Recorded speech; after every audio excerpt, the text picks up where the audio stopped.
हाफ़िज़ यूसुफ़ रिंद जी हिकिड़ी नज़म आहे अव्हां जी ख़िदमत में।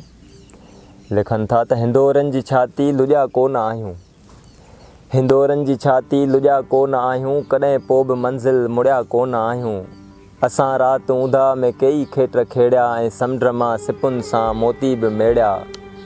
वणनि जूं झले कई लामूं लुॼासीं ऐं रस्तनि ते रोला रुलंदा रहियासीं। गुनाहनि जे कसदनि सां नेकियूं कमाए कुलनि जे तकाकनि खे हैरान कयोसीं। घणो वक़्तु मस्जिद में सनम खे पूॼे ऐं मंदर में सजदनि जी आदत विधीसीं। घणो वक़्तु मस्जिद में सनम खे पूॼे ऐं मंदर में सजदनि जी आदत विधीसीं। मज़ारुनि जा चादर उगाड़नि ढकाए शुरू हिकु असां नई इबादत कई आहे, शुरू हिकु असां नई इबादत कई आहे। असांखे के सूफ़ी न तुंहिंजा खपनि था, असांखे के सूफ़ी न तुंहिंजा खपनि था। असां पाण सूफ़ियुनि जा सरदार आहियूं, वज़ीफ़नि जा वीचार असां वटि न आहिनि, असां पाण पहुतल सरकार आहियूं। असां का बि ॿियाई कॾहिं कोन कई आहे, असां का बि ॿियाई कॾहिं कोन कई आहे। कलंदर थियण जो कोई शौक़ु कोन्हे, जे आया अॻियां बसि इन्हीअ खे मञूं था, इन्हीअ खां वॾो ॿियो को इक़रार कोन्हे।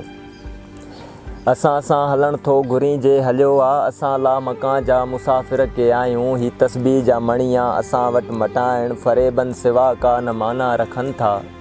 ही तस्बीह जा मणिया असां वटि मटाइण फ़रेबनि सिवा का न माना रखनि था। हक़ीक़त में हज़रत असांजा उहे हिन, हक़ीक़त में हज़रत असांजा उहे हिन। अना खे उगाड़नि तरारनि कुठो जिन, अना खे उगाड़नि तरारनि कुठो जिन। असीं की न ॼाणूं हसरतूं ही शाहिनि, असीं की न ॼाणूं हसरतूं ही शाहिनि। हसरतुनि खां पोइ मुसरतूं ही शाहिनि।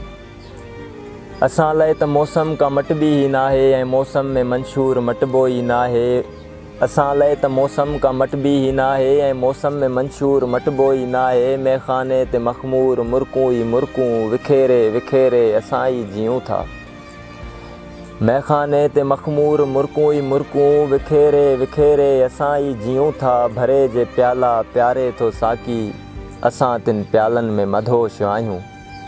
भरे जे प्याला प्यारे थो साकी, असां तिन प्यालनि में मदहोश आहियूं। गुलाबनि में आहिनि ठिकाणा असांजा, असां पोइ बि कॾहिं टिड़िया कोन आहियूं। हिंदोरनि जी छाती लुॼा कोन आहियूं, कॾहिं पोइ बि मंज़िल मुड़िया कोन आहियूं। नवाज़िश।